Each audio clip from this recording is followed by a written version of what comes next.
membantu Iran.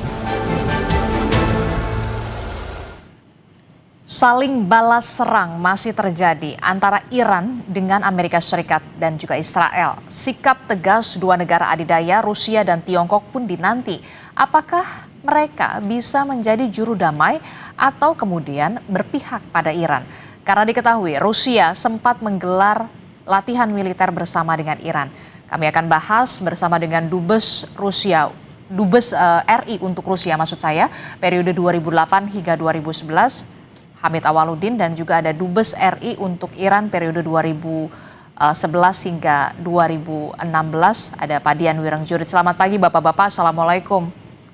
Waalaikumsalam, selamat pagi Mbak Disti. Iya, saya mau ke Pak Hamid Awaludin dulu. Pak Hamid, ini kalau kita lihat kan, ini dinanti nih sikap dari kemudian Rusia dan juga Tiongkok, apakah kemudian punya andil besar nantinya untuk perdamaian antara Iran, Israel dan juga Amerika Serikat, atau kemudian justru kedua negara ini kemudian berpihak kepada Iran. Kalau kemarin kita lihat Menteri Luar Negeri Tiongkok, Wang Yi, ini menelpon Menteri Luar Negeri Rusia, Sergei Lavrov, untuk membicarakan soal jalan keluar terhadap serangan Amerika Serikat dan juga Israel terhadap Iran. Sejauh ini Anda melihat bagaimana? Di antara dua negara itu yang paling potensial, kalau ada kemungkinan untuk menjadi mediator adalah Cina. Cina, Pertama, mengapa Cina? Karena Cina itu ada pengalaman memediasi Saudi Arabia dengan Iran beberapa tahun yang lalu. Saya lupa tahun berapa itu. Ya. Yang kedua, memang di antara dua negara Cina dengan Iran, yang paling kental hubungannya sebenarnya itu adalah Rusia. Jadi kalau persepsi Amerika di antara dua ini, Cina dengan Iran, maka mungkin Cina lebih diterima dibanding Rusia untuk memediasi. Oke, jadi kalau menurut Anda lebih penerimaan ini lebih ketika Tiongkok ini menjadi juru damai begitu ya, untuk menjadi mediator begitu antara konflik. Kalau ada kemungkinannya, kan kita bicara dua aktor ini kan, Rusia atau Cina, lebih ada kemungkinannya Cina. Kedua, Cina punya kepentingan di situ kan, sebenarnya ingin cepat damai, ingin cepat tenang karena masalah ekonomi. Investasi Cina di Timur Tengah kan sangat masif. Jadi kepentingan agar kawasan itu cepat tenang dan damai demi ekonomi. Oke, walaupun memang hubungan antara Iran dan juga Rusia ini punya kedekatan yang cukup lebih intens dibandingkan dengan Tiongkok, tapi kemudian ada unsur penerimaan yang lebih bisa diterima ketika Tiongkok ini bisa menjadi juru damai begitu, mediator begitu ya, untuk penyelesaian konflik antara ketiga negara ini. Anda setuju Pak Dian terkait dengan hal yang disebutkan oleh Pak Hamid Awaludin? Terima kasih Mbak Disti. Begini, itulah cara pandang pakar hukum melihatnya ke arah sana. Kalau saya lebih praktisi diplomat karir, saya melihatnya begini loh. Rusia sama Iran memang sudah menyatakan akan berada di belakang Iran. Rusia sama Cina sudah menyatakan berada di belakang Iran. Masalahnya kan situasi sekarang ini eskalasinya meningkat. Jadi Rusia dan Cina pun harus berpikir secara hati-hati untuk melibatkan diri secara militer, secara langsung maksudnya. Tapi paling tidak kan senjata-senjata Rusia dan senjata-senjata Cina kan sudah ada di Iran. Artinya buat Iran sendiri hal ini akan menambah daya tahan kalau perang berkelanjutan. Dan saya yakin supply ini juga tidak akan berhenti dari Rusia dan Cina kepada Iran. Nah, sekarang yang perlu diperhatikan adalah begini. Sebagai diplomat, saya selalu melihat peluang gitu ya, bahwa di tengah ketegangan apapun pasti ada celah.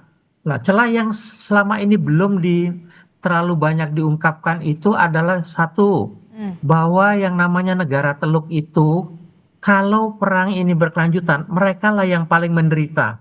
karena hasil pembangunan bertahun-tahun membuat negara mereka menjadi makmur, megah dan sebagainya akan hancur dalam beberapa hari atau beberapa minggu. Mereka tidak mau itu terjadi. Rakyatnya juga pasti tidak akan membiarkan. Artinya apa? Pertama, dalam hal ini saja, masyarakat Teluk di negara-negara Teluk pasti akan eh, mengupayakan pemerintah mereka tidak terlalu jauh ikut terlibat. Walaupun memang mereka sudah menjadi sasaran, tapi yang disasarkan pangkalan angkatan militer. Amerika terbatas. Sementara Israel dan Amerika dari awal sudah brutal, sasaran sipil pun diserang. Mudah-mudahan negara Teluk tidak ikut terpancing untuk ikut-ikutan menambah eskalasi perang ini.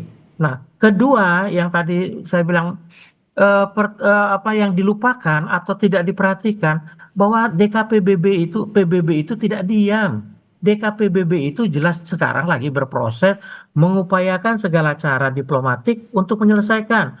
Paling tidak saat ini sedang diupayakan gencatan senjata. Seperti dalam konflik militer atau perang lainnya. Nomor satu itu prioritas PBB sekarang gencatan senjata.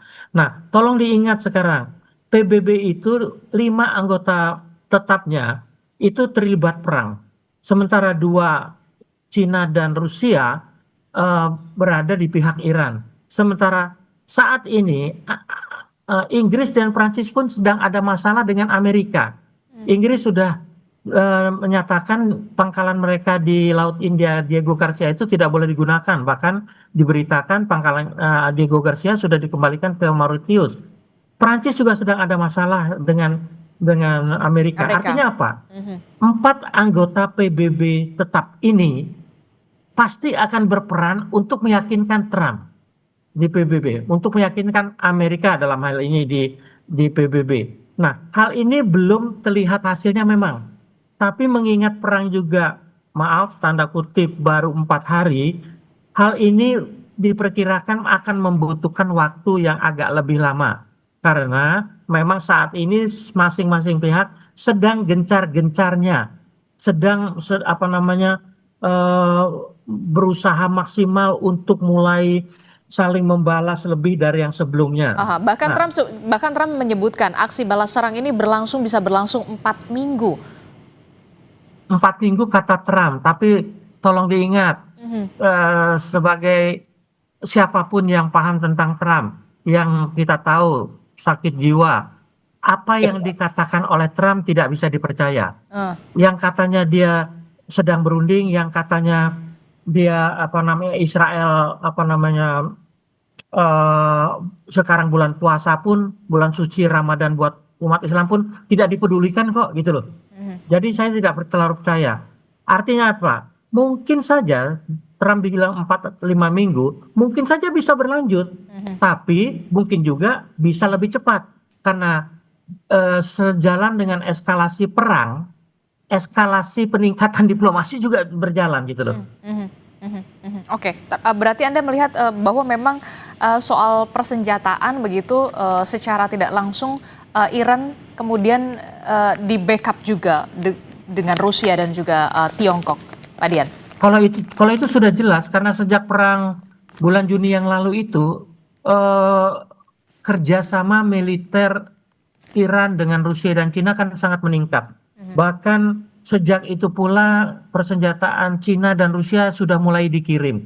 Saya yakin 6 bulan sejak perang Juni, persenjataan Iran yang sekarang bukan hanya senjata-senjata yang dibuat oleh Iran sendiri, tapi sudah dilengkapi oleh senjata-senjata dari Cina dan Rusia. Dan tolong diingat, ketika bulan Juni itu serangan Israel juga berhasil menyasar ke Iran, senjata-senjata penangkal yang selevel dengan Iron Dome-nya Amerika juga sudah dikirim ke Iran. Oke. Saya tertarik dengan kalimat yang dikatakan oleh Pak Dian begitu ya.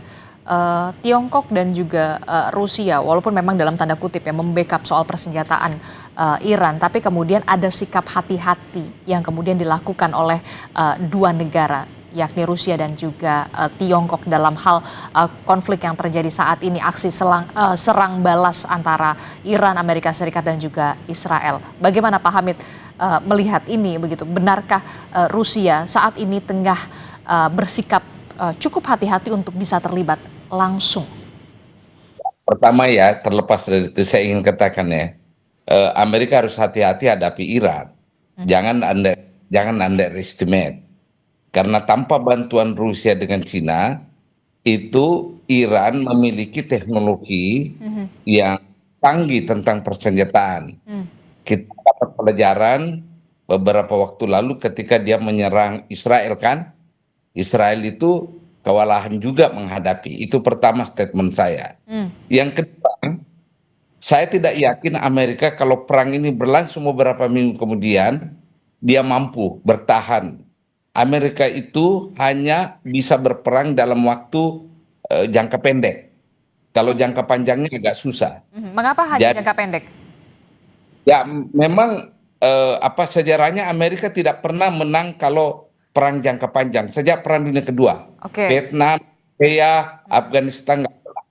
Jadi kalau memang dia mau berperang dan mau menangkan, harus secepatnya dia menangkan. Tapi tidak itu dia menangkan perang. Itu yang harus kita ketahui dulu ya. Adapun ya pasti Rusia akan membackup, pasti dia akan backup. Apalagi menyuplai senjata ke sana kan tidak terlampau jauh jaraknya. Begitu juga dengan Cina, ya pasti akan backup Iran. Termasuk juga soal kehati-hatian Rusia dan juga Tiongkok untuk bisa terlibat langsung? Ya pasti ada hitung-hitungannya. Mungkin tidak terlibat langsung, tapi dia akan membackup dari belakang. Oke, termasuk juga ini yang jadi pertanyaan kita semua adalah kita tidak ada yang menginginkan begitu ya aksi balas dan juga serang ini terus berlangsung berkelanjutan, apalagi ini di bulan Ramadan begitu, walaupun memang Trump sudah menyebutkan 4 minggu, tapi kita tidak ingin ini berkepanjangan. Apa yang bisa dilakukan negara-negara dalam Dewan Keamanan PBB walaupun ini masih terus diupayakan? Kalau dari Rusia sendiri, apa yang bisa diupayakan Rusia di Dewan Keamanan PBB kalau menurut Pak Hamid? Ya, saya kira jalan pikiran Duta Besar Dian itu bagus sekali. Kalau kita lihat statistiknya, 4 anggota Dewan Tetap PBB berada dalam posisi yang tidak sejalan dengan Amerika. Dan itu artinya? Iya, artinya itu bisa menjadi tekanan bagi Amerika untuk segera mengakhiri konflik ini. 4 loh. 2 sekutu abadinya Amerika ya di Eropa, yakni Inggris dan Prancis, sekarang kan jalan dengan Amerika. Terus dengan Rusia. Nah, kalau keempatnya ini menekan, maka saya pikir Trump juga akan berpikir. Lagi pula konsistensi pendirian Trump itu tidak bisa dipegang. Hari ini mengatakan kita perang, besok bisa belok. Siapa yang pegang ucapannya Donald Trump dalam hal pengambilan kebijakan? Nobody. Oke, tapi kemudian yang jadi pertanyaan justru karena memang kita tahu bagaimana karakteristik seorang Trump. Apakah akan berpengaruh ketika negara-negara sekutu yang saat ini tidak sejalan dengan Amerika Serikat ini akan diperhatikan oleh seorang Trump? Di situ dilemanya, bisa iya bisa tidak, bisa iya bisa tidak. Ya, Trump itu kan unpredictable man. Kemudian orangnya selain unpredictable di segi attitude, orangnya kan tega mengingkari ucapan, tega menghabisi lawan, dan macam ketegaannya tuh. Oke, kalau Pak Dian, bagaimana Anda melihat ketika memang negara-negara sekutu Amerika Serikat memang sudah tidak sejalan, apakah ini juga akan menjadi bahan pertimbangan seorang Trump di Dewan Keamanan PBB? Terima kasih, betul sekali Mbak. Menambah yang disampaikan oleh Pak Dubes Hamid, bahwa begini loh, perang sekarang ini kan kita orang awam melihatnya secara kasat mata adalah saling tembak rudal ya Mbak. Tapi perangnya ini kan tidak hanya sebenarnya laganya ini kan tidak hanya di dunia militer. Tapi Di dunia media pun perang narasi kan berkembang gitu loh. Perang saling mengirim disinformasi itu kan berkembang. Belum lagi kalau ditambah dengan kemampuan teknologi sekarang adalah perang cyber. Nah, kalau perang ini semua laga ini sedang berperang, bisa dibayangkan komplikasinya. Nah, sekarang sudah terlihat indikasi misalnya Amerika itu sudah mulai apa ya? Ternyata cybernya sudah mulai terkena juga kelihatannya karena ada terjadi insiden salah tembak tuh Amerika itu terhadap sistem pertahanannya Kuwait kalau nggak salah ya. Artinya apa? Itu kan main cyber itu. Nah, kalau ini juga dilakukan dan makin parah, bukan tidak mungkin apa namanya salah tembak ini akan semakin sering terjadi. Faktor-faktor ini yang harus diperhitungkan buat saya, khususnya Amerika yang memulai perang. Nah, di dalam negeri Amerika sendiri kan sedang terjadi perang antara Trump dan lawan-lawannya.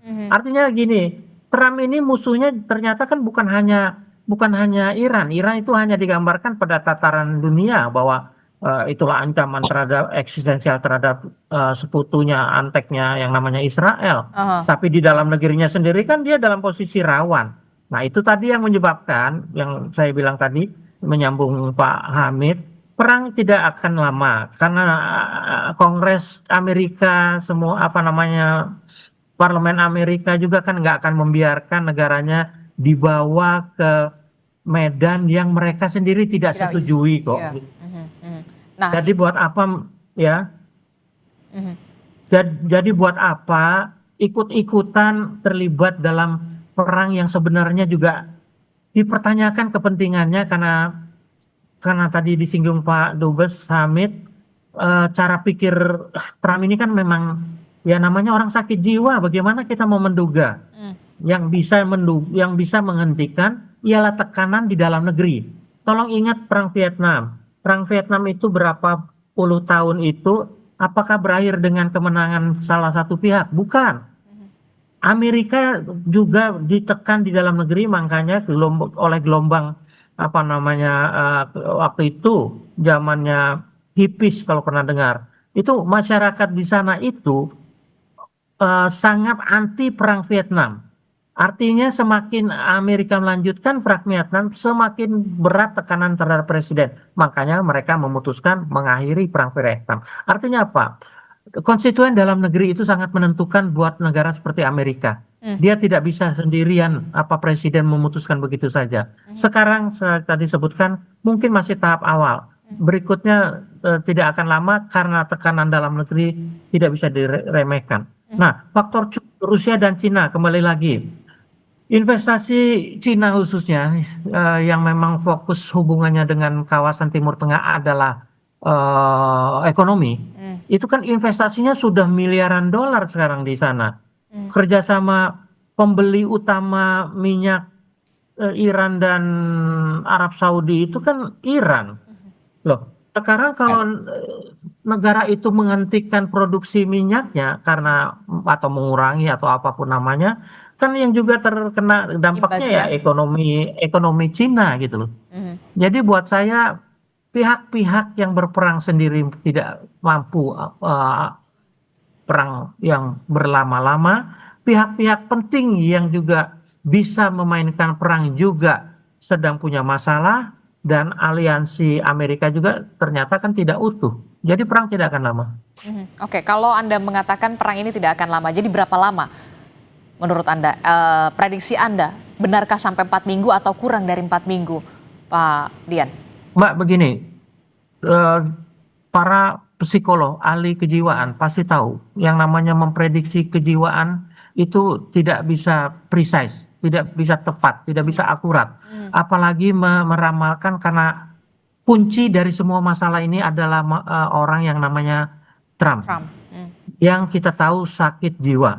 Nah, meramalkan orang sakit jiwa tidak bisa, susah. Artinya apa sih? Orang sakit jiwa itu memang mungkin harus diperlakukan juga secara khusus. Nah, buat saya yang bisa melakukan secara khusus itu adalah bermain juga di dalam negeri dengan kasus-kasus perkosaan pedofilinya itu. Itu yang harus dilakukan. Oke. Kembali kepada berapa lama tidak bisa diramalkan. Tapi dengan gambaran yang saya berikan tadi bahwa dunia PBB sedang bermain, saya sebagai diplomat yakin diplomasi bisa memperpendek atau tidak membuat perang ini berlama-lama. Oke, kita semua tidak ada yang berharap aksi balas serang ini antara ketiga negara ini berlangsung lama begitu ya. Apalagi ini lagi di bulan Ramadan. Nah, untuk di internal Irannya sendiri, Pak Dian, bagaimana Iran akan segera untuk bisa menemukan nama pengganti Ayatullah Khamenei ini? Ada beberapa nama, kalau kita lihat kan ada Mujtaba Khamenei, anak kedua Khamenei, kemudian ada Ali Reza Arafi, ada Muhammad Mehdi, kemudian ada Hasan Khomeini, ada Hashim Hosseini, ada Gholam Hossein. Kalau dari kacamata Anda, siapa yang paling berpeluang? Benarkah terah ini dari terah keturunan atau seperti apa? Mbak, begini ya. Coba kita mundur sedikit ya, ketika Iran diserang Irak tahun 80 itu dikatakan lemah. Ternyata Iran bangkit walaupun militernya ketika itu terpecah. Saya mau kaitkan begini. Dalam keadaan kritikal darurat seperti itu saja, Iran bisa bertahan. Artinya apa? Mekanisme negara Islam Iran itu dalam kondisi awal pun sudah bisa bertahan. Apalagi sekarang yang sudah 47 tahun, mekanisme itu bertahan. Artinya apa? Kalau pemimpinnya kali ini tewas, bukan berarti dengan sendirinya mereka akan panik, akan heboh, akan bagaimana. Semua sistem tetap berjalan. Makanya pemilihan pengganti Ayatullah Khamenei pun bukan hal bukan hal yang perlu dibesar-besarkan. Di Iran, kalau mau jujur, masalah penggantian ini bukan jadi isu gitu loh, Mbak. Artinya tidak ada berita heboh mengenai siapa pengganti, karena mereka yakin siapapun penggantinya pasti akan tetap bisa menjalankan visi misi yang sudah digariskan oleh pendirinya Ruhollah Khomeini dan almarhum Khamenei yang barusan tewas secara pengecut ditembak oleh Amerika itu tidak akan terpengaruh, semua akan tetap dijalankan. Misinya itu ya tetap anti Zionis. Sementara itu soal pemilihan nama-nama yang beredar sekarang pun kan belum tentu akurat, karena masih bisa bertambah, masih bisa berkurang, tergantung siapa yang lolos di verifikasi dewan pakar itu. Itu semua tidak ada yang bisa tahu karena memang sifatnya tertutup, seperti juga pemilihan paus yang tidak ada warga Katolik pun yang tahu sampai saat terakhir. Artinya apa? Kalaupun siapa yang terpilih, pasti ada yang bilang surprise, ada yang bilang oh itu wajar. Tapi semua itu kita tidak bisa membaca apa yang ada di benak para pakar dalam dewan pakar itu. Jadi buat saya begini loh, Mbak, daripada kita di kita memang heboh sekali itu, seakan-akan itu akan menentukan jalan perang berikutnya. Tentu saja, tapi yang pasti bukan seorang pengganti Khamenei yang akan begitu saja menentukan, karena siapapun pengganti Khamenei itu pasti akan mendengarkan masukan dari yang sekarang menangani perang ini, para pejabat tinggi politik militernya, juga ayatollahnya. Artinya apa? Nama-nama yang beredar semua spekulasi. Kalau ada tadi disebutkan apakah akan berdasarkan keturunan, belum ada presidennya karena ini baru 2 kali ayatollah yang memimpin. Kalau dibilang dari luar, nanti disebut Arafi, nanti orang pasti kaget lagi kalau dibilang Arafi itu katanya besar karena dia senior, karena pengetahuannya luar biasa, kedalamannya, kematangannya, tapi dia bukan keturunan Nabi. Nah, kalau ditanya kenapa kok saya tahu itu bukan keturunan Nabi, di Iran itu kalau keturunan Nabi semuanya hitam. Jadi ayatollah pun banyak yang bukan keturunan Nabi. Apakah Iran akan keluar dari tradisi ini? pengganti Ayatullah itu bukan keturunan Nabi? Tidak ada yang bisa menebak, Mbak. Kita tunggu saja. Oke, baik, kita akan tunggu bagaimana siapa yang kemudian menggantikan Ayatullah Khamenei setelah kemudian syahid atas serangan Amerika Serikat dan juga Israel ini. Yang terakhir yang ingin saya tanyakan, soal perdamaian ini, apakah akan ada andil dari PBB terkait dengan konflik yang terjadi antara Iran, Amerika Serikat, dan juga Israel, Pak Hamid? Ya pasti, dengan sendirinya sebagaimana Pak Dubes Dian katakan, Dewan Keamanan itu tidak tinggal diam.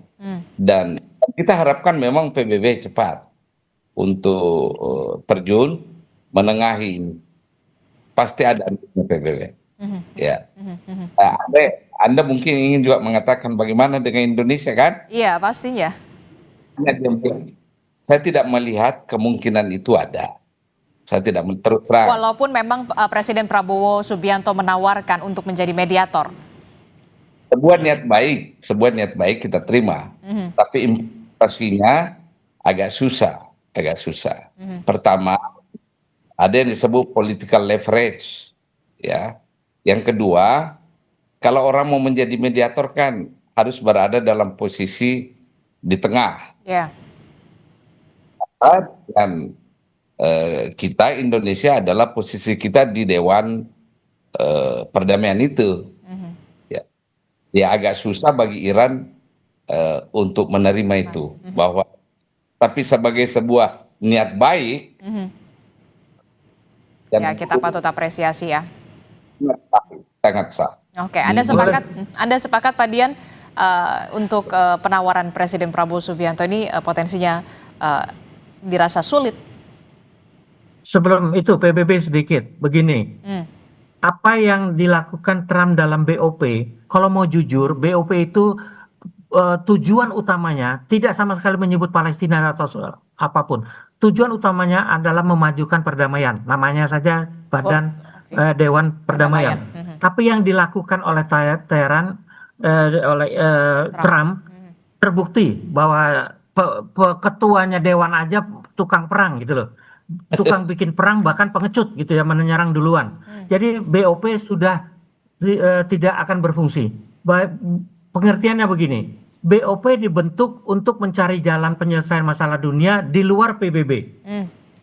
Tapi sudah jelas terbukti PBB pemimpinnya saja yang sakit jiwa itu sudah membuktikan tidak bisa dipercaya lagi. Akhirnya apa? Artinya apa? PBB itu adalah satu-satunya badan dunia yang paling legitimasinya paling besar karena hampir semua negara dunia ada di situ. Jadi apapun yang dihasilkan PBB adalah representasi keinginan dunia. Jadi pasti ujung-ujungnya adalah PBB dan dalam hal ini Dewan Keamanan. Kalau mengenai peran Indonesia, maaf Pak Dubes Hamid itu sangat santun ya. Kalau saya bilang tidak mungkin Indonesia bisa berperan. Kita tidak punya leverage jelas kok. Menyelesaikan ASEAN aja kita nggak mampu kok masalah-masalah di ASEAN. Menyelesaikan masalah kita di ASEAN tentang sifat dan legitan kita malah kehilangan sifat dan legitan. Kita tidak mampu, Myanmar tidak mampu. Apalagi mau menangani masalah di luar yang bukan di.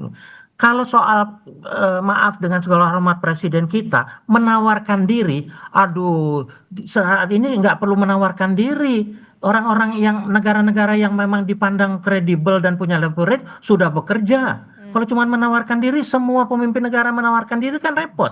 Kita selalu media kita menekankan seakan-akan cuma kita gitu yang sangat concern. Tidak, Mbak.